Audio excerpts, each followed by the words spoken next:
We have all been there. Stuck next to someone who just will not stop talking, or dealing with a neighbor whose music is always too loud, or a coworker who takes credit for your work. Annoying people are a fact of life. Today, we might block them on social media. We might send a polite but firm email.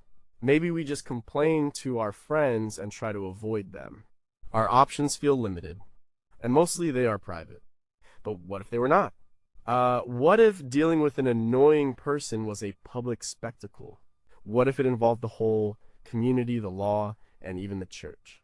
The Middle Ages lasted for about 1,000 years, from roughly the 5th to the 15th century. Life was different then. It was communal. You lived and died in the same small village or town as everyone you knew. Your reputation was everything. There was no moving to a new city to start over. An annoying person was not just a nuisance. They were a threat to the delicate social fabric of the community. They could disrupt the harvest, endanger souls, or break the peace. So the methods for dealing with them were often direct, public, and brutal. They ranged from simple social pressure to outright violence. Did they work? And what does it tell us about them and about ourselves that these were the accepted tools for a very human problem? Number 18. What if you just made something up? The simplest, oldest way to deal with someone you do not like is to talk about them behind their back. But in the medieval world, gossip was not just idle chatter. It was a weapon. In a small, tight-knit community, a person's reputation was their most valuable asset. It determined who they could marry, who would do business with them, and whether anyone would help them if their house caught fire. Destroying that reputation with a well-placed rumor could be more devastating than a physical attack. You see, information did not travel fast. There was no internet, no newspapers, or news moved at the speed of a person walking or a horse riding. The main source of information was word of mouth. This made gossip incredibly powerful. Once a story started, it was almost impossible to stop, and people were primed to believe the worst. Life was hard and uncertain. People looked for explanations for misfortune, and blaming a neighbor was often the easiest one. If a farmer's cows suddenly stopped giving milk, it was easier to believe the old woman down the lane had cursed them than to consider disease or poor feed. This process was studied by sociologists like Norbert Elias, who wrote about the dynamics of established and outsider groups in his book The Established and the Outsiders. He showed how a core group within a community uses gossip and rumor to enforce its norms and exclude those it deems different or threatening. In a medieval village, this could be brutal. A rumor that a woman was unchaste could ruin her marriage prospects forever. A rumor that a merchant was a cheat could destroy his business overnight. These were not small things. They were matters of survival. The church officially condemned gossip and slander. The sin of detraction, or harming another's reputation, was taken seriously in confession. Theologians like Thomas Aquinas wrote about it in his Summa Theologica in the 13th century, placing it among the sins against justice. He argued that a person has a right to their good name, but on the ground, in the village square, or the local alehouse, these rules were hard to enforce. A whispered word here, a knowing glance there, was all it took. And it was not just a tool for the powerless. Lords and ladies used rumors to undermine their rivals at court. A false story about treason or cowardice could lead to a nobleman losing favor with the king, which could mean losing his lands, his title, and even his life. The courts of kings like Henry II of England in the 12th century were hotbeds of intrigue and slander, where a person's career could be made or broken by a rumor whispered in the right ear. The chronicles of the time, written by monks like Matthew Paris, are filled with accounts of political fortunes turning on such whispers. The scary part was the lack of recourse. If someone started a rumor about you today, you could sue for libel or slander. You could post a rebuttal on social media. In the medieval period, what could you do? You could deny it, but that might just make you look more guilty. You could try to start a counter rumor, but that could just escalate the conflict. For most people, a powerful rumor was like a flood. You could not stop it. You could only hope to survive it. It was a form of social execution carried out with words instead of an axe. But what if the rumor was not just about a mundane crime, but something far more sinister? What if the line between gossip and a formal accusation was dangerously thin? And what evidence could possibly stand against the collective belief of an entire village once a story took hold? We still do not fully understand how certain rumors managed to ignite mass hysteria, while others just faded away. Number 17, what if you turned it into a song and dance? Imagine your neighbor is a scold, a drunk, or a man who beats his wife. You and your friends are fed up. What do? You do not call the police. You organize a parade. You gather pots, pans, and anything else that can make a loud, jarring noise. You might even put on masks and costumes. Then you march to the offender's house in the middle of the night and create an absolute racket. This was the charivari, or what was known in England as row music. This was not just a random act of hooliganism. It was a deeply ingrained social ritual, a form of community justice. The goal was public humiliation. The noise, the jeering, the songs with insulting lyrics, it was all designed to shame the person into changing their behavior. It was the village's way of saying, your private behavior is affecting the public good, and we will not tolerate it. It was most commonly used for what were seen as domestic sins, a husband being dominated by his wife, a major transgression of the patriarchal order, an older man marrying a much younger woman, or cases of adultery. The French historian Jacques Le Goff wrote about these rituals, explaining them as a way for the community to regulate itself where the official law could not or would not reach. The manorial court might deal with a stolen chicken, but it was not equipped to handle a marriage where the natural order of things was seen to be upside down. So the people took matters into their own hands. The charivari was a form of theater, a public drama where the community was the audience, the judge, and the jury. The practice is documented across Europe from at least the 14th century onwards. Sometimes it was symbolic. A common feature was the skimmington ride, where a neighbor would ride a horse or a donkey backwards, holding a distifocative, a tool for spinning, associated with women, to mock a man who was believed to be beaten by his wife. The man riding the donkey was a stand-in for the shamed husband. Everyone in the village knew what it meant. The symbolism was clear and brutal. The church had a complicated relationship with the charivari. On one hand, they condemned the pagan-like rituals, the noise, and the chaos. Church councils repeatedly tried to ban it. On the other hand, the charivari often enforced the very same moral codes that the church preached. It was a messy, unofficial partnership in social control. The historian E.P. Thompson documented many cases in England, showing how it was a persistent and powerful tool of the common people. But it could get out of hand. What started as a shaming ritual could easily escalate into violence. The crowd, anonymous in their masks and fueled by ale, could turn from jeering to throwing stones. Property could be damaged, people could get hurt. There are court records of people being prosecuted, not for the charivari itself, but for the violence that erupted during it. It walked a fine line between community justice and mob rule. For the person on the receiving end, it must have been terrifying. The entire world you knew, all your neighbors, had turned against you in a noisy, public, and inescapable way. We think of our homes as private spaces today, but the charivari shows that in the medieval mindset, there was no true private sphere. Your behavior, even in your own house, was the community's business if it violated their norms. It was a powerful and terrifying way to deal with someone who stepped out of line. But how did a community decide when a private matter became a public concern? What was the tipping point that turned grumbling neighbors into an organized mob?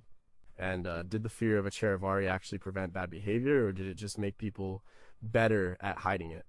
Number 16, what if you just insulted them, but in rhyme?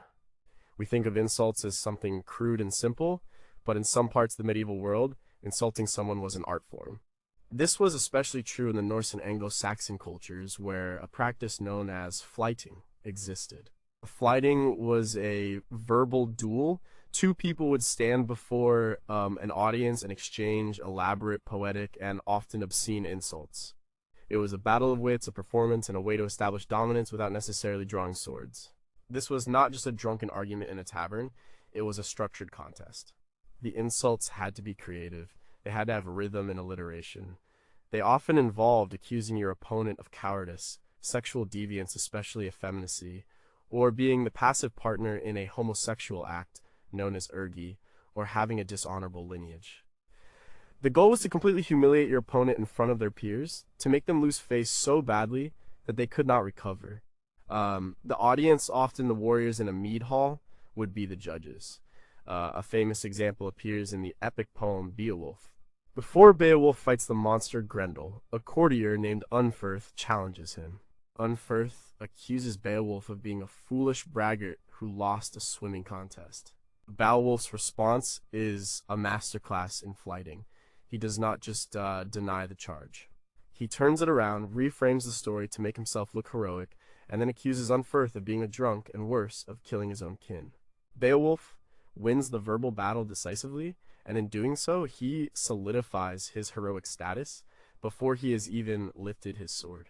This shows the function of flyting. It was a way to test a man's mettle. Could he think on his feet? Could he defend his honor with words? In a warrior society, a man who could not win a verbal fight was seen as weak, perhaps too weak to win a real one. The Norse god Loki was a master of flyting.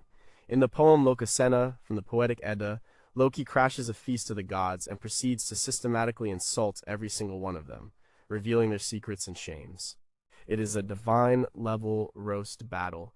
The practice was not just literary. Historians like Carol J. Clover have written about the legal and social reality of flyting in Scandinavian societies. Insults were taken incredibly seriously. Certain types of insults, especially those questioning a man's honor or courage, were considered so damaging that they could legally justify a violent response, even killing.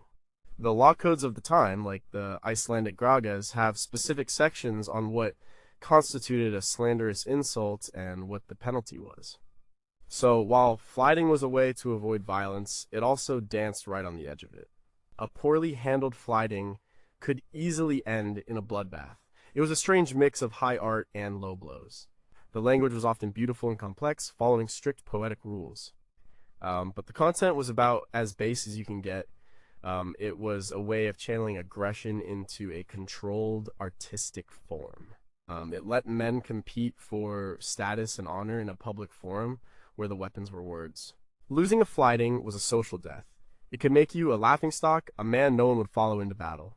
For someone who annoyed you, challenging them to a flyting was a way to utterly destroy them in the eyes of the community.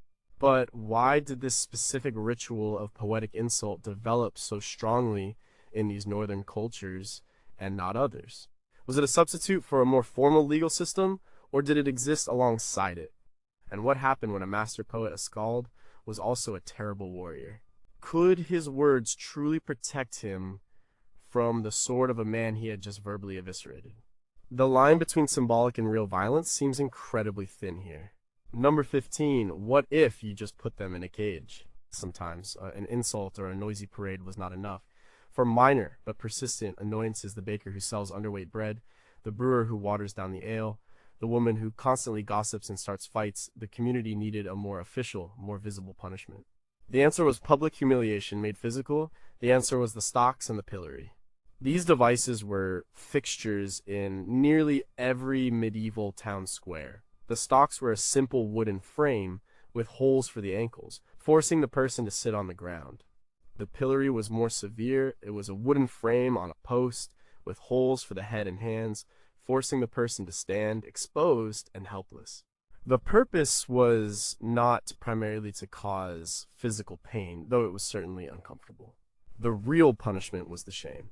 Being put in the stocks or pillory was a public spectacle.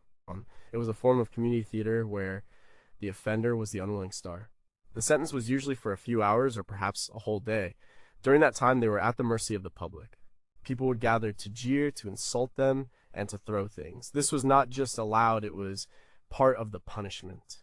People threw rotten vegetables, mud, animal dung, and other filth. It was messy, smelly, and degrading. The types of crimes that landed you here were often about breaking community trust. In a world without consumer protection agencies, the pillory was how you dealt with a dishonest merchant. The Statute of the Pillory in Tumbrel, enacted in England around 1266 under King Henry III, specified its use for forestallers who bought goods before they reached the market to drive up the price, bakers of bad bread, and deceitful butchers. It was a way of enforcing economic fairness. A baker who cheated his neighbors was not just annoying, he was threatening the fragile food supply of the town. It was also used for social nuisances. Common scolds, public drunkards, and minor thieves could all find themselves in the stocks. The records of manorial courts, the local courts run by the lord of the manor, are full of such cases. A typical entry might read something like, John the miller is fined 2 pence for taking excessive toll, and if he offends again, he shall be put in the pillory. It was a clear, escalating system of justice. The historian Mitchell B. Murback has written about the visual culture of punishment in the late Middle Ages. He argues that punishments like the pillory were not just about deterrence. They were about reaffirming the social and moral order. When the community gathered to mock the cheating baker, they were all participating in the act of justice. They were collectively saying, this is not how we behave here. This is what happens when you break our rules. It strengthened community bonds by creating a clear, law-abiding community and them, the offender. But the crowd's reaction was unpredictable. While the sentence might just be a few hours of standing, a particularly hated offender could be seriously injured or even killed by the things thrown at them. The stones and other dangerous projectiles were sometimes used. The line between state-sanctioned shaming and a lynch mob could be very fine. The person was trapped, unable to defend themselves. Daniel Defoe, the author of Robinson Crusoe, was famously sentenced to the pillory in 1703, long after the medieval period, but showing the punishment's endurance. But because his crime was writing a popular political pamphlet, the crowd treated him as a hero, throwing flowers instead of filth and drinking to his health. This shows how the pillory's effect was entirely dependent on public opinion. So while it was an official punishment, its severity was ultimately decided by your neighbors. It was a direct democratic form of retribution, but how often did personal grudges, rather than actual crimes, lead to a pillory sentence? Could a powerful merchant arrange for a rival to be shamed in this way? And what was the psychological toll on someone who had to endure this, to see every person they knew, their friends and family, mock them and cover them in filth? Did anyone ever truly recover their standing in the community after such an ordeal? Number 14. What if you gave them a dunking? If the stocks and pillory were for general nuisances, there was a special punishment reserved almost exclusively for women who were deemed too loud, too argumentative, or too disruptive. This was the ducking stool. It was a chair attached to a long wooden arm, which could be swung out over a river or a pond. The offending woman would be strapped into the chair and then repeatedly dunked into the cold, dirty water. This was the prescribed punishment for a common scold. A scold was a woman who disturbed the public peace with her arguments and gossip. In a patriarchal society that valued quiet, submissive women, a woman who spoke her mind too freely was seen as a threat to the natural order. The ducking stool was a tool to enforce this gender norm. The very nature of the punishment was designed to be humiliating and to silence her. It was a brutal public spectacle. The device itself, sometimes called a cucking stool or a tumbrel, is mentioned in English legal records as early as the 13th century. Towns were often legally required to maintain one alongside a pillory. The process was a community event. The woman would be paraded through the streets on her way to the river, with the townspeople following, jeering, and shouting. The dunking itself was the climax. The number of dunks was often decided by the local magistrates. It was a terrifying experience, the shock of the cold water, the inability to breathe, the jeering of the crowd. It was a form of torture disguised as a minor punishment. Legal historians like J.A. Sharp have examined the court records and found that accusations of being a scold were common. It was a way for communities to police women's speech.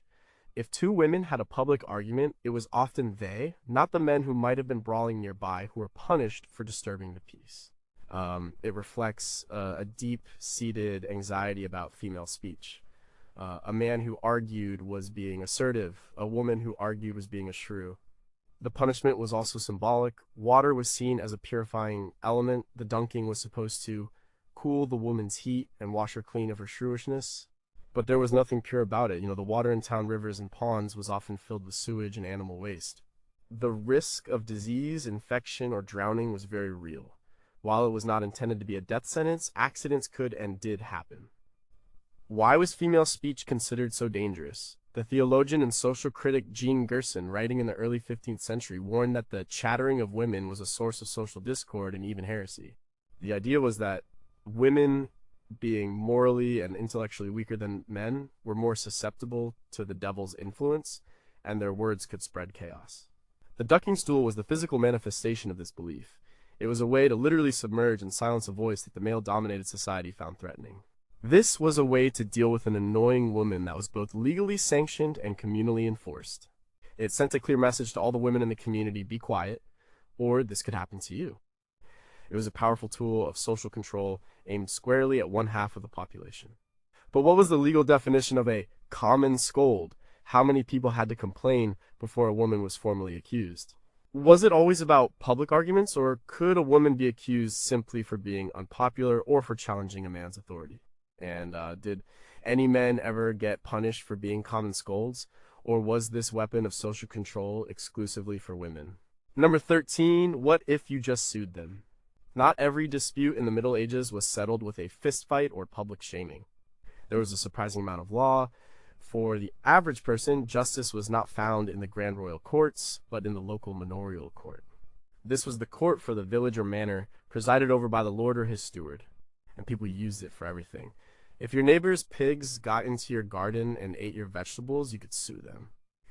If someone owed you a small debt and refused to pay, you could sue them.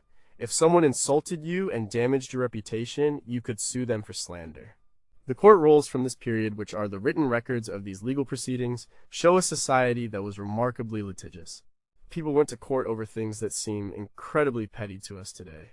There are records of lawsuits over a single chicken, a borrowed pot that was not returned, or an insult shouted in the alehouse. This was the primary way of dealing with the day-to-day annoyances of life. Instead of letting resentment fester, you could bring your grievance to the court. The proceedings were relatively simple. A jury of your peers in the U.S., other villagers would hear the case. Both parties would tell their side of the story. Witnesses might be called. The jury would then make a decision, and the Lord Steward would impose a fine. The fines were usually small, just a few pence. The real point was not the money. It was the public judgment. It was about having the community officially declare that you were in the right and your annoying neighbor was in the wrong. Historians like Z.V. Razi, who studied the court rolls of the Manor of Hailsowen in England, found that these courts were central to village life. They were not just about punishment. They were about conflict resolution. They provided a formal, peaceful way to handle the constant friction that arose from living in such close quarters. The court helped to maintain the peace by giving people an outlet for their frustrations. Instead of starting a brawl with the man whose cow trampled your crops, you could take him to court. These courts also enforced the local bylaws, or ordinances. These were the rules of the village. For example, there were rules about when you could let your animals graze on the common land, or how you had to maintain the fences around your property. If you broke these rules, if you were the annoying person who always let their sheep wander, you would be fined in the manorial court. It was a system of constant, low-level regulation, but the system could also be used to carry on a feud. Some people appear in the court rolls again and again, suing the same neighbor over and over for different minor infractions. The court could become a battleground for personal rivalries. It was a way to harass someone legally. Winning in court gave you social capital. It proved you were a respectable member of the community, while the loser was shamed. The language of the court was often Latin, written by a clerk, but the proceedings themselves were in English or the local vernacular. People represented themselves. There were no lawyers for these minor cases. It was a system of justice that was, for the most part, accessible to the common person. It was a way to deal with annoying people that was official, recorded, and relied on the judgment of your neighbors rather than on brute force. It shows a side of medieval life that we often forget, one that was governed by rules, records, and a desire for orderly conflict resolution. But how fair were these courts really? Could the Lord Steward be biased? Could a group of powerful villagers conspire to use the court to punish an outsider? We see the records of the judgments, but we do not know the full stories behind them. And what happened when the court's decision did not actually resolve the conflict, when the losing party left the court angrier and more resentful than before? Number 12, what if you made God their enemy? For the truly annoying, for the person who was not just a nuisance but a threat to the moral or spiritual fabric of the community, there was a weapon more powerful than any court or public shaming. You could get them excommunicated. Excommunication was the ultimate religious sanction. It meant being formally cut off from the church. This was not a light matter. In a world where the church was central to every aspect of life, from birth to death, excommunication was a social and spiritual death sentence. An excommunicated person could not receive the sacraments. They could not be baptized, married, or given last rites. If they died while excommunicated, they could not be buried in consecrated ground, which was believed to condemn their soul to hell for eternity. This was a terrifying prospect for the average medieval person who lived in a world of deep and genuine faith. But the effects were also immediate and worldly, the sentence of excommunication was read out loud in the church so everyone in the community knew. Other Christians were forbidden from associating with the excommunicated person. They could not eat with them, do business with them, or even speak to them. It turned the person into a pariah, an outcast. It was the most extreme form of shunning, backed by the authority of God himself. Who could excommunicate someone? Bishops had the power, as did the Pope, but on a local level, even a parish priest could, in some cases, issue a sentence for certain offenses. You could be excommunicated for heresy, for attacking a priest, or for refusing to pay your tithes, the 10% tax to the church. But the net was cast much wider. You could also be excommunicated for persistently refusing to obey the judgment of a church court, which heard cases on matters like marriage, adultery, and wills. If a church court ordered you to pay a debt and you refused, you could find yourself cast out of the Christian community. The power of excommunication was famously used as a political tool. Popes and kings battled for supremacy, and excommunication was their nuclear option. In the 11th century, Pope Gregory VII excommunicated the Holy Roman Emperor, Henry IV, in what is known as the investiture controversy. The political fallout was immense. The emperor's nobles felt released from their oaths of loyalty, and he faced a massive rebellion. He was forced to travel to Canossa in 1077 and stand barefoot in the snow for 3 days, begging the Pope for forgiveness. This event showed the incredible power that excommunication held over even the mightiest rulers. On a smaller scale, it could be used to settle personal scores. A powerful person could use their influence with the local bishop to have a rival excommunicated on trumped-up charges.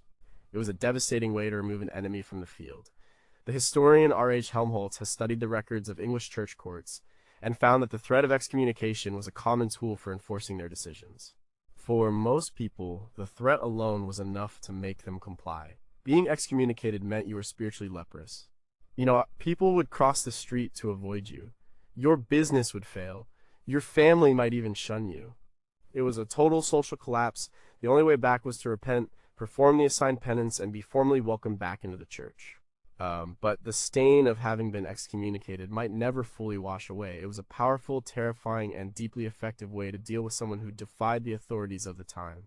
But how often was this immense power abused? How many people were excommunicated not for genuine spiritual failings, but because they annoyed a powerful church official? What was it like to be the family of an excommunicated person, torn between your loyalty to them and your fear of God? And did a black market of forbidden services exist for the excommunicated priests, willing to secretly perform last rites for a price, or people willing to risk their own souls to help a shunned friend? Number 11, what if you accuse them of breaking the world?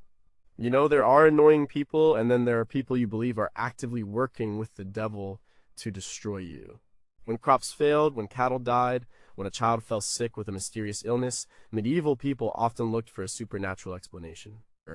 They looked for a witch. Accusing someone of witchcraft was perhaps the most extreme way to deal with an annoying person, turning them from a simple nuisance into an agent of pure evil. For much of the early Middle Ages, the church was actually skeptical of witchcraft. The general belief was that it was a pagan superstition. A 10th century church document, the Canon Episcopi, stated that the idea of women flying through the night with the goddess Diana was a fantasy, and that those who believed it were deluded. But by the late Middle Ages, this attitude began to change dramatically. A growing fear of heresy combined with social and economic anxieties created fertile ground for a belief in malevolent witchcraft. The shift was solidified by figures like the theologian Thomas Aquinas in the 13th century, who argued that demons could interact with the physical world and that people could make pacts with them. This gave a theological underpinning to the fear of witches. By the 15th century, the panic was becoming institutionalized. The infamous book Malleus Maleficarum, The Hammer of Witches, written in 1487 by two German inquisitors, Heinrich Kramer and Jacob Sprenger, was a detailed guide on how to identify, prosecute, and execute witches. It was a bestseller, reprinted many times, and it spread a terrifyingly specific and misogynistic view of witchcraft across Europe. It claimed women were more susceptible to witchcraft due to being more carnal and impressionable. So who got accused? It was often the people on the margins of society. The old woman who lived alone, who kept cats, who knew about herbs and folk remedies. She was a classic target. If she was known for being bad-tempered or had a reputation for muttering curses when she was angry, any misfortune that befell a neighbor could be blamed on her. An accusation of witchcraft was a way to take a long-standing, low-level annoyance and escalate it into a life-or-death struggle. The neighbor who was merely disliked could be reframed as an enemy of God and humanity. The process was terrifying. An accusation alone could ruin you. Once accused, you were often tortured to extract a confession. The methods were brutal. The rack, thumbscrews, sleep deprivation. Under such duress, most people would confess to anything. They would confess to flying on broomsticks, to having sex with the devil, and to cursing their neighbors. They were also forced to name other witches, which spread the panic like a contagion. The trials that followed were often a formality. The evidence was spectral dreams, visions, or the testimony of a bewitched person. There was no defense against it. The historian Alan McFarlane, in his study of witchcraft in Essex, England, found that many accusations arose from very mundane neighborhood disputes. A person would refuse to give their neighbors some food or milk. A few days later, the beggar's cow would die, and she would be accused of bewitching it out of spite. The witch accusation was the ultimate tool for a community to purge itself of its undesirable elements. It was a way to explain the unexplainable and to eliminate the people who did not fit in. This was not just mob justice, it was often carried out by legal authorities, both secular and religious. The belief in diabolical witchcraft was a shared one, from the peasant to the prince, and it was a way of dealing with an annoying person that took them out of the community permanently, and did so with the full sanction of the law and the church. It turned a personal grudge into a holy war. But what was the real psychology behind the confessions? Did some of the accused, under the pressure of torture and religious authority, come to believe they actually were witches? How many accusers genuinely believed in the witchcraft, and how many were cynically using the system to get rid of an enemy? And why did some communities experience massive witch hunts that killed dozens, while neighboring villages with the same beliefs and anxieties had none at all? The social dynamics of these panics are still not fully understood. Number 10. What if you made them walk on fire? Imagine you are in court. You are accused of a crime, but there are no witnesses and no clear evidence. How does the court decide if you are guilty? In the early Middle Ages, one common method was the trial by ordeal. This was not a trial of evidence, but an appeal to God. The belief was that God would intervene directly to protect the innocent and expose the guilty. It was a way of making God the judge. There were several common forms of ordeal. The ordeal of cold water was one. The accused would be tied up and thrown into a river or pond that had been blessed by a priest. If they sank, they were considered innocent and hopefully pulled out before they drowned. If they floated, they were guilty. The logic was that the pure water of God would reject the sinful person. The ordeal of hot water involved plunging your hand into a cauldron of boiling water to retrieve a stone. Your hand would then be bandaged and sealed. A few days later, the bandages were removed. If the wound was healing cleanly, you were innocent. If it was festering, you were guilty. Perhaps the most dramatic was the ordeal of hot iron. The accused had to carry a red-hot piece of iron for a set distance, usually 9 feet. Again, their hand would be bandaged, and the state of the healing would determine their fate. These were not random acts of violence, they were highly ritualized religious ceremonies. They were preceded by fasting and prayer. A priest would preside, calling on God to show a clear sign. The whole community would be present to witness God's judgment. This seems insane to a modern mind. How could anyone possibly be found innocent? The historian Peter Brown, in his influential essay, Society and the Supernatural, argued that we misunderstand the ordeal if we think of it as a simple test. He suggested it was more about community consensus and psychological pressure.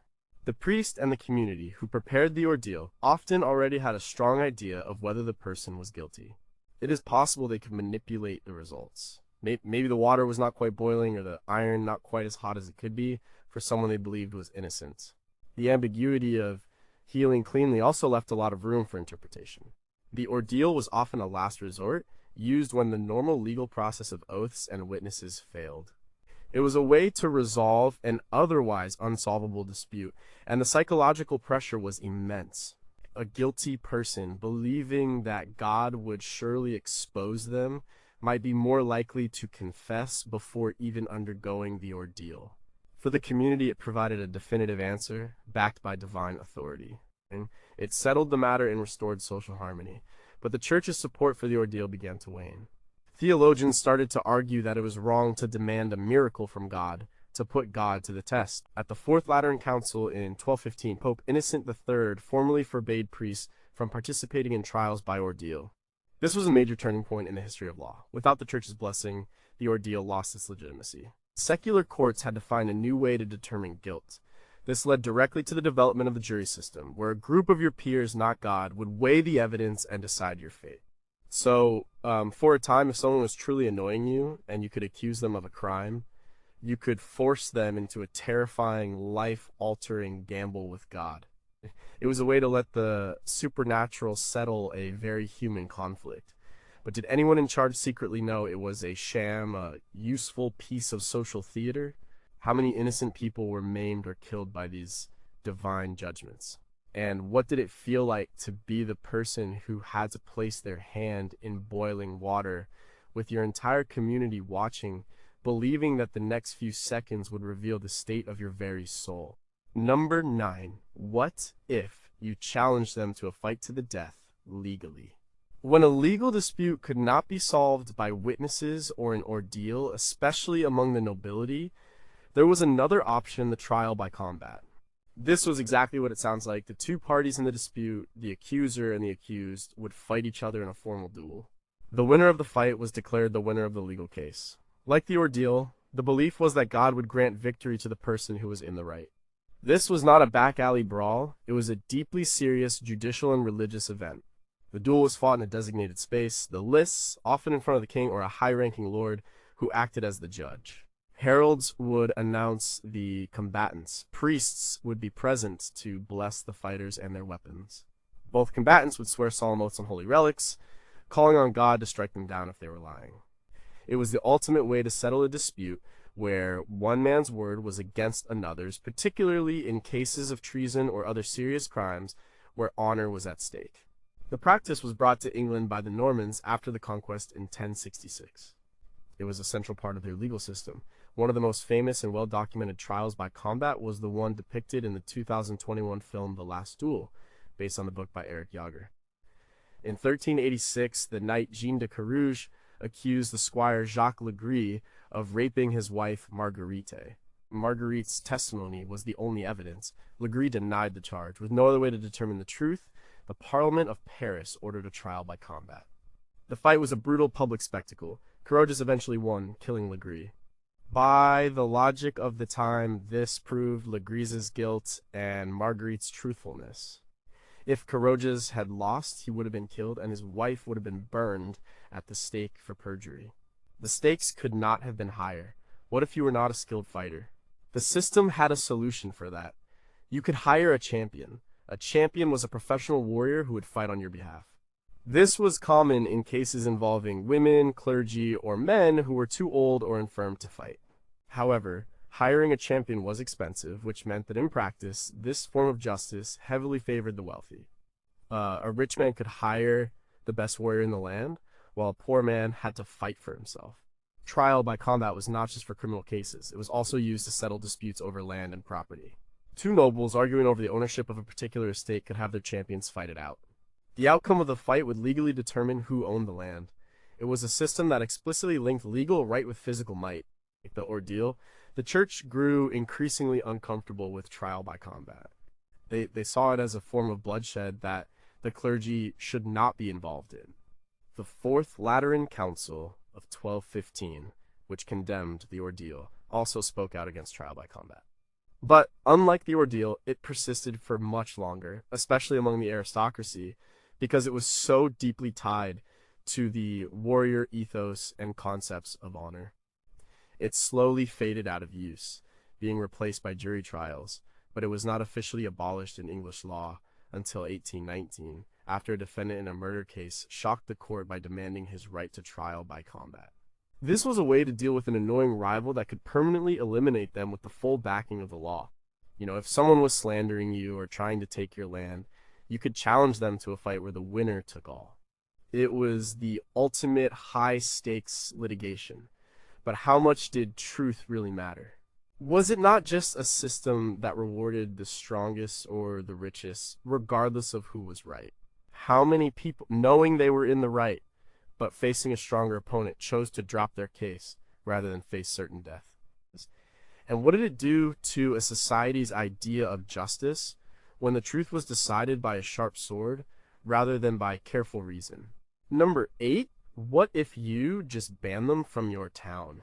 Sometimes a person was so annoying, so disruptive, or so dangerous that the community decided it just did not want them around anymore. The solution was simple banishment. The person would be formally exiled from the town, city, or even the entire kingdom. They would be forced to leave, often with just the clothes on their back, and never return. The penalty for returning was usually death. Banishment was a common punishment for a wide range of offenses. It was used for criminals, thieves, murderers, and traitors could be exiled instead of executed. But it was also used for social nuisances. A person who was constantly starting fights, a known cheat, or someone who simply refused to follow the community's rules could find themselves banished. It was a way for the community to purge itself of its problem members. In a world with no effective prison system, getting rid of someone was often the easiest way to deal with them. The process varied. In a small village, the decision might be made by the manorial court or the community elders. In a larger city, it would be the city council or the mayor. The sentence would be publicly proclaimed. The banished person had a certain amount of time to leave the territory. Sometimes they were escorted to the border to ensure they left. Their property was often confiscated. For the banished person, the sentence was devastating.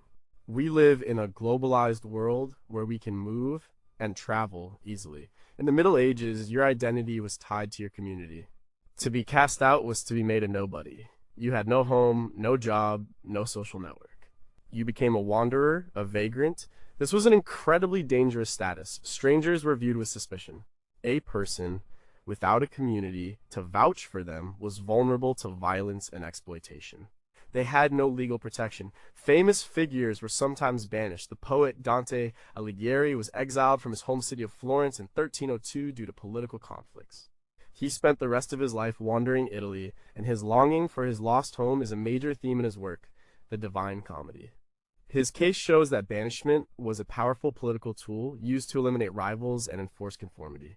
Some forms of banishment were more specific. In England, a person accused of a felony could flee to a church and claim the right of sanctuary. They were safe from arrest as long as they remained in the church, but they could not stay there forever. After a certain period, usually 40 days, they had to face a choice: either stand trial or agree to abjure the realm.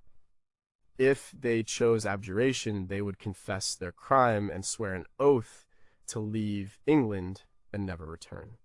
They would then be escorted to the nearest port and put on the first available ship, a pilgrim in white carrying a wooden cross, a visible sign of their outcast status. Banishment was a way of dealing with annoying people that treated them like a disease to be excised from, the body of the community.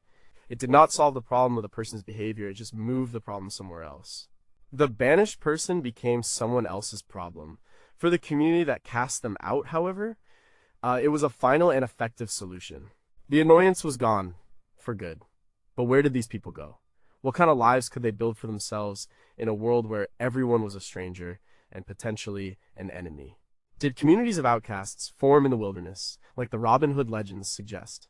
And how did a town decide that someone was so irredeemably annoying that they needed to be removed forever rather than just punished or shamed? The threshold for permanent social death must have been a fascinating and terrifying thing to witness. Number 7, what if you turned their house into a battlefield? For the medieval nobility, honor was everything. An insult to your honor or your family's honor was not something that could be ignored. If the legal system failed to provide satisfaction, or if the slight was too personal for the courts, a family might take matters into its own hands. They would start a feud, or a vendetta. This was a state of private war between two families or clans, which could last for generations. A feud was not just a series of random fights, it was governed by its own unwritten code of conduct. The court principle was an eye for an eye. If a member of one family killed a member of another, the victim's family had a right, and even a duty, to seek revenge by killing a member of the offending family. It did not have to be the original killer. Any male member of the killer's family was considered a legitimate target. This is what made feuds so destructive and long-lasting. A single killing could trigger a cycle of retaliatory violence that consumed both families. This practice was common across Europe, but it was particularly entrenched in societies with weak central governments, like early medieval Germany, Ireland, and Italy. In these places, the family or clan was the primary source of protection and justice. The state was too weak to enforce its laws, so people had to rely on themselves. The Germanic law codes of the early Middle Ages, for example, did not treat killing as a crime against the state, but as an offense against the victim's family. The family had the right to either seek revenge or accept a payment of wergild, man money, a sum of money paid by the killer's family to avoid a feud. The amount of wergild depended on the social rank of the person killed. A nobleman was worth far more than a peasant. The story of Romeo and Juliet is a famous literary example of a feud between two families, the Montagues and the Capulets, in late medieval Verona. While Shakespeare's play shows how a feud can poison an entire community and lead to tragedy. While the original cause of the feud is never explained, its effects are devastating. The young people are caught in a cycle of hatred that they did not start but cannot escape. Historians like Paul R. Hyams have shown that feuding was not just chaotic violence. It had a social logic. It was a way for families to defend their honor, their property, and their status in a violent and competitive world. A family that did not respond to an attack would be seen as weak and would become a target for others. The willingness to feud was a sign of a family's strength and determination. The violence was often targeted and strategic. You would try to ambush your enemy, not launch a full-scale assault. Castles would be besieged, crops burned, and retainers killed. Kings and the church constantly tried to stamp out feuding. They saw it as a threat to public order and their own authority. They promoted the idea of the king's peace, which made violence a crime against the king, not just a private matter. They encouraged people to take their disputes to the royal courts instead of settling them with swords. But the culture of the feud was deeply ingrained in the aristocratic mindset. It took centuries for the state to successfully claim a monopoly on violence. So, if you were a nobleman and your neighbor was constantly encroaching on your land or insulting your name, starting a feud was a very real option. It was a way to deal with an annoying rival by declaring war on their entire family. It was a long, bloody, and incredibly destructive strategy, but in the context of the time, it was sometimes seen as the only honorable course of action. But how did a feud ever end? If every killing required another in revenge, was it not just a spiral into mutual annihilation? Were there formal peacemaking rituals that could finally bring the bloodshed to a close? And what was it like for the women and children of a feuding family, living in constant fear that their husbands, fathers, or sons would be the next victim? Number 6. What if you just attacked their livelihood? Not all warfare was fought with swords. For the common person, a more practical way to harm an annoying neighbor was to attack their ability to survive. In a peasant economy, survival depended on a few key things: your land, your crops, your animals, and your tools. Sabotaging any of these could be more devastating than a punch in the face. It was a form of economic warfare fought on a very small scale. Imagine you are a peasant farmer. Your life is a cycle of plowing, planting, and harvesting. Your entire family's food for the year depends on the success of your small strip of land in the village's open fields. Now imagine your neighbor, with whom you have a long-standing dispute, secretly goes out at night and plows up your section of the field after you have planted your seeds. Or they knock down the fences around your garden, letting animals in to eat your vegetables. This was a common form of medieval sabotage. The court rolls of manorial courts are filled with such cases. People being fined for maliciously damaging a neighbor's plow or breaking the hedges of another. These were not just acts of petty vandalism, they were direct attacks on a family's food security. A damaged plow at a critical time could mean missing the planting season. A ruined crop could mean starvation over the winter. The stakes were incredibly high. Another common target was livestock. Animals were a peasant's most valuable asset. A cow provided milk and could be used for plowing. A pig was a source of meat. The sheep provided wool. Harming a neighbor's animals was a serious blow. People would be accused of injuring or even killing a neighbor's ox or of driving their livestock off. Sometimes the sabotage was more subtle. A person might secretly move the boundary stones that marked the edge of their neighbor's land, slowly and quietly stealing a few feet of precious farmland over time. This was a constant source of friction and lawsuits. For a craftsman in a town, the sabotage might look different. A rival weaver might try to ruin your reputation by spreading rumors that you use cheap thread. Or they might try to poach your best apprentice. In the highly regulated world of medieval guilds, breaking the rules, for example, by working at night when it was forbidden, was a way to get an unfair advantage, and it was deeply resented. Sabotaging a rival's tools or raw materials was another way to strike a blow. This form of conflict was quiet, sneaky, and hard to prove. It was the warfare of the powerless. A peasant could not challenge a lord to a duel, but he could lame his horse. You could not start a feud with a powerful neighbor, but you could tear their fishing nets. The French historian Georges Duby wrote extensively about the rural economy of the Middle Ages, and his work highlights the precariousness of peasant life. In such a fragile existence, these acts of sabotage were not just annoying, they were existential threats. This was a way of dealing with an annoying person that was slow, grinding, and attritional.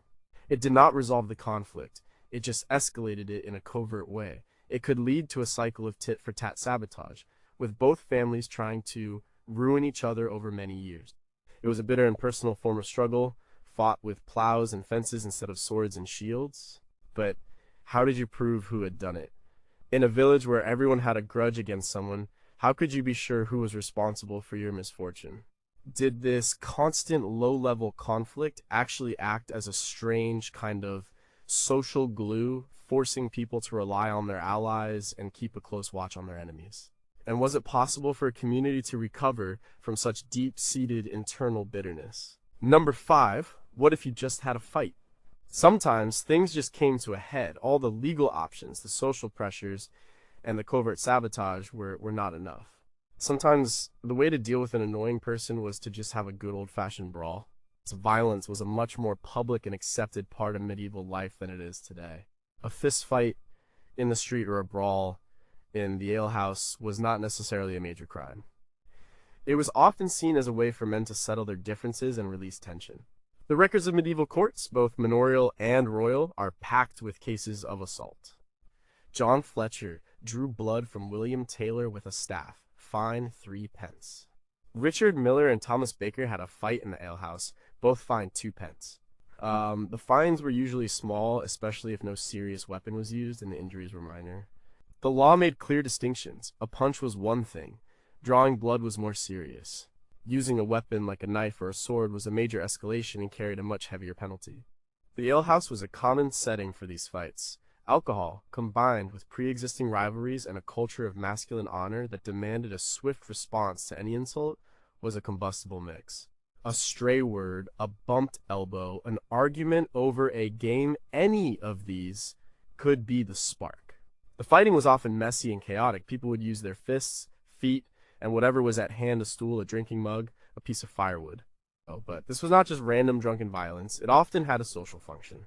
As the historian Barbara A. Hannawalt has shown in her studies of English court records, violence was a way to enforce social norms. A man might get into a fight to defend his reputation, to stand up for a slighted family member, or to put a boastful newcomer in his place. It was a form of communication, a way of saying, "You have crossed the line." The community often understood and implicitly accepted this. As long as the fight stayed within certain unwritten boundaries, no lethal weapons, no killing the authorities might not get too heavily involved. The level of violence was also a part of the medieval concept of masculinity. Men, especially young men, were expected to be assertive and able to handle themselves physically. A willingness to fight was seen as a sign of courage, not necessarily of criminality. The feud culture of the nobility trickled down in a less formal way to the peasantry. A man had to be able later to defend his honor and his property, and sometimes that meant using his fists. And of course, these brawls could easily get out of hand. A punch could turn into a stabbing. A minor scuffle could escalate into a riot. When a fight resulted in a serious injury or a death, the consequences were severe. The person responsible might be forced to flee and live as an outlaw, or they could be arrested and face execution. The line between an acceptable brawl and a felony was a thin one, and people crossed it all the time. For dealing with an annoying person, a physical fight offered a direct and immediate, if temporary, solution. It was a way to physically dominate them, to put them in their place, through, brute force. Or it could be satisfying in a way that a lawsuit or a rumor was not. It was a clear, unambiguous statement of your anger and your physical superiority. It was a messy, brutal, and very human way to handle a conflict. But did winning a fight actually solve the underlying problem, or did it just breed more resentment and lead to future, possibly more violent confrontations? How did the community decide when a fight was a legitimate settling of differences, and when it was a criminal act? And what role did the audience play in either egging on or breaking up these public displays of violence? Number 4, what if you turn them into a non-person? In a world where the community was everything, one of the most powerful and chilling punishments was to be made invisible. Shunning, or social ostracism, was a silent and devastating weapon. It required no courts, no violence, no laws. It was a collective decision by the community to pretend that a person no longer existed. Imagine waking up one morning and discovering that no one will speak to you. The baker will not sell you bread, the blacksmith will not repair your tools. Your neighbors turn their backs when you walk down the street. People you have known your entire life look through you as if you are a ghost. This was the reality of being shunned. It was a psychological punishment of immense cruelty. Shunning was often the community's response to someone who had violated a deeply held social or moral code, but in a way that was difficult to prosecute legally. Perhaps they were suspected of a crime, but there was no proof. Perhaps they had broken a powerful taboo, or perhaps they had simply made themselves so disliked, so annoying, that the community collectively decided it was done with them. The practice was particularly powerful in small, isolated communities like those in rural areas or within specific religious groups. The Icelandic sagas, for instance, are full of stories of outlaws men who were legally declared wolf's heads, meaning they had no rights and could be killed on sight. But even before that formal declaration, a person who had committed a grave offense might find themselves shunned by their neighbors, a prelude to their formal exclusion from society. The church also practiced a form of shunning, as we saw with excommunication. But secular communities could do it on their own. Guilds would shun a member who had betrayed their secrets or produced shoddy work. In villages would shun a family that was seen as dishonest or troublesome. It was a way to enforce conformity without resorting to physical violence. The threat of being shunned was a powerful incentive to follow the rules and maintain good relationships with your neighbors. The sociologist Emil Durkheim wrote about anomie, a state of normlessness that can lead to social breakdown. Shunning was a way to combat this. It was a community drawing a sharp line around itself and saying to the offender, "You are no longer one of us. You have broken the rules that hold us together, so we will no longer hold you." The silence was the punishment. The isolation was the sentence. For the person being shunned, the psychological toll must have been immense. Humans are social creatures. To be deprived of all human contact, to be treated as if you do not exist by the only people you have ever known, could be enough to drive a person mad or to force them to leave forever. It was a slow, quiet, and suffocating social death. It left no marks on the body, but it could crush the spirit. It was the ultimate expression of the community's disapproval. Unlike a public shaming in the stocks, which was a loud and temporary event, shunning was a silent, open-ended sentence.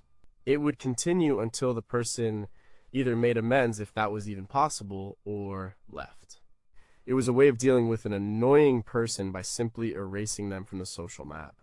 But how was such a collective action organized? Was there a formal meeting where everyone agreed to shun someone, or did it happen more organically, as a kind of silent consensus? What did it take for a person to be unshunned and accepted back into the community? And what if a few people refused to participate in the shunning? Did they then become targets themselves for breaking the community's united front? The mechanics of this silent collective punishment are deeply unsettling. Number 3, what if you left it to God, but with a nudge? Sometimes you wanted someone gone, but you did not want to get your own hands dirty. You wanted them to suffer, but you wanted it to look like an act of God, or at least an act of fate. This is where the curse comes in. Cursing was the medieval equivalent of supernatural sabotage. It was an attempt to use magical or divine power to bring misfortune upon an enemy. This was not just a matter of shouting an insult. A formal curse was a serious ritual. People would write their curses down, often on small lead tablets known as curse tablets or defictiones. These have been found by archaeologists all over the Roman and medieval world. A person would write the name of their enemy and a description of the harm they wanted to befall them. May his limbs be twisted, may his tongue be unable to speak, may his business fail. And they would then often fold up the tablet, sometimes pierce it with a nail to symbolically fix the curse, and deposit it in a place they thought was close to the gods or spirits, like a well, a spring, or a grave. The language of these curses is chillingly direct. They show the raw, unvarnished hatred that people felt for their their rivals. They were a way to channel immense anger and frustration into a tangible act. The person laying the curse truly believed, or at least hoped, that a higher power would hear their plea and act on it.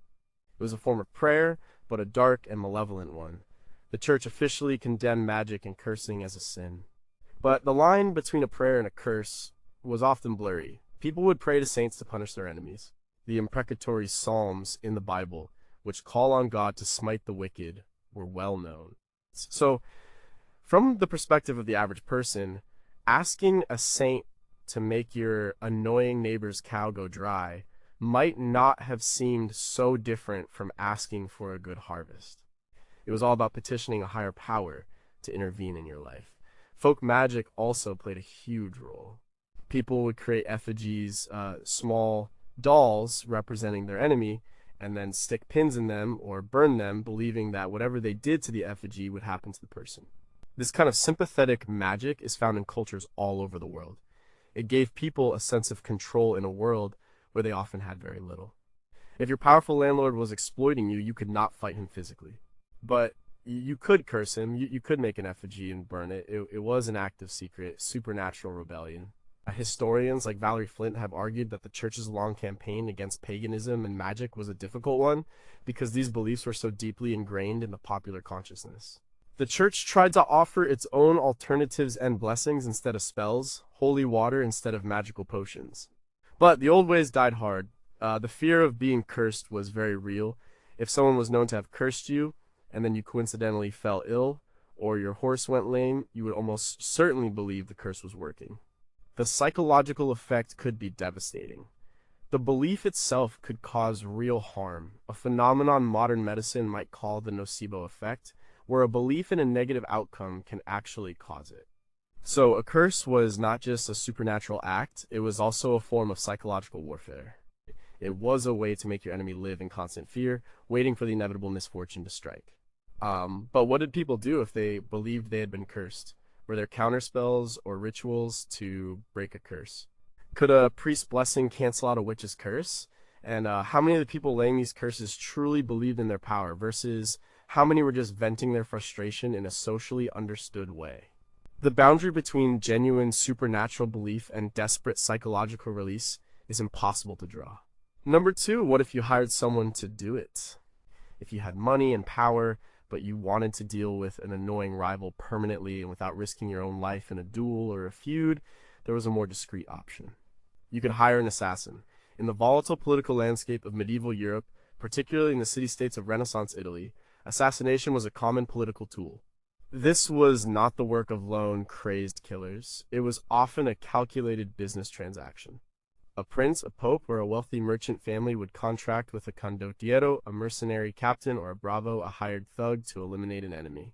The motives were usually political or economic, to remove a rival for power, to silence a critic, or to take over a lucrative trade route. The annals of families like the Medici in Florence or the Sforza in Milan are filled with stories of plots, poisonings, and stabbings in dark alleys. Poison was a favored method, as it could be difficult to detect and offered a degree of deniability. Arsenic was known as the inheritance powder because it was reputedly used by ambitious heirs to speed up their succession. A famous case involved the Borgia family in the late 15th and early 16th centuries. Pope Alexander VI and his son Cesare Borgia were notorious for their ruthlessness. It was widely rumored that they would invite cardinals or rivals to dinner, serve them poisoned wine from a special cup, and then seize their wealth after their convenient deaths. While some of these stories were likely exaggerated by their enemies, the reputation itself shows that assassination was seen as a plausible, even expected, part of high-stakes politics. The act of hiring a killer outsourced the risk. The person who ordered the hit could be miles away, establishing an alibi when the deed was done. Of course, this created its own risks. The assassin could be captured and confess under torture, implicating their employer. Or they could blackmail their employer after the fact. It was a dangerous game based on a fragile trust between ruthless people. The historical chronicles of the time, like those written by Niccolo Machiavelli, treat assassination in a very matter-of-fact way. In his book, The Prince, Machiavelli famously advises rulers that it is sometimes necessary to be cruel and to eliminate enemies without hesitation to maintain power.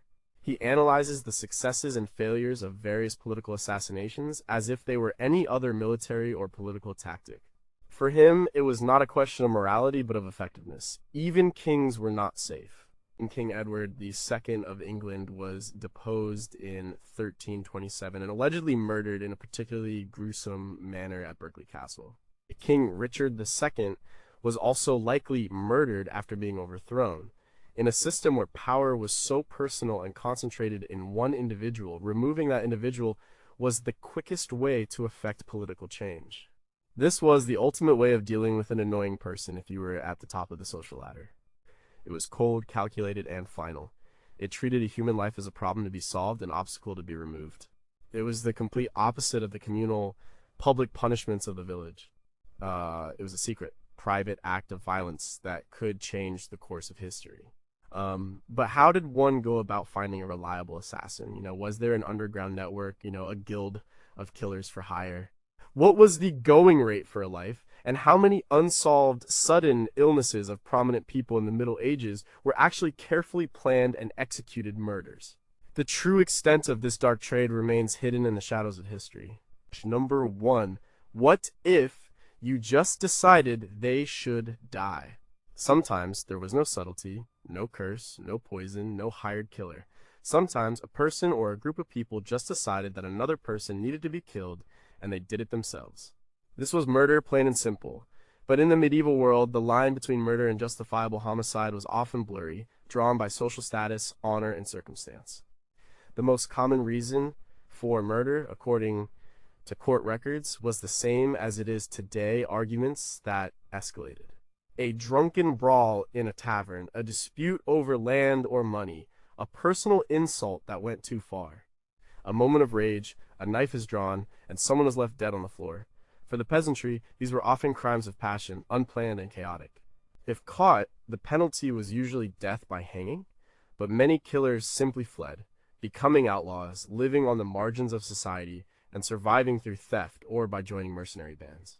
For the nobility, however, killing was different. The culture of honor meant that some killings were seen as more acceptable than others.